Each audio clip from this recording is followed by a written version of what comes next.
ప్రతి దిక్కు కూడా ఒక ప్రత్యేకత అంటూ ఉంటుంది. అలాగే ఆగ్నేయం అంటేనే ఆ మాటలోనే ఉంది అర్థం.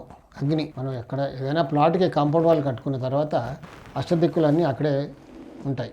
కాంపౌండ్ వాల్ లేదనుకోండి మొత్తం స్కాటర్ అయిపోయి ఉంటుంది. హద్దు అంటూ ఉండదు. ఇంకా ఆగ్నేయం ఎక్కడో ఉంటుంది దూరాన్ని. ఇంటి లోపల ఉంటుంది కానీ కాంపౌండ్లో ఉండదు అప్పుడు. సో కాంపౌండ్ వాల్ అనేది చాలా ముఖ్యం. హద్దులన్నీ కూడా అక్కడే వచ్చేస్తాయి. మొత్తం అష్టదిక్కులు కూడా అక్కడే ఉంటాయి. అగ్ని. సో ఆగ్నేయంలో వంట చేసుకోవాలి. ఆగ్నేయంలోనే ఎందుకు వంట చేసుకోవాలి అంటే ఆ స్థలంలో ఆ పవర్ అనేది ఉంటుంది. అగ్ని అక్కడ వేడిగా ఉంటే ఇంట్లో ఆ వాతావరణం అంతా కూడా అక్కడ ఉన్న కెమిస్ట్రీ చాలా బాగుంటుంది. అందరూ కుటుంబ సభ్యుల మధ్య మంచి అండర్స్టాండింగ్, భార్యాభర్తల మధ్య మంచి అండర్స్టాండింగ్, హెల్త్ కూడా బాగుంటుంది.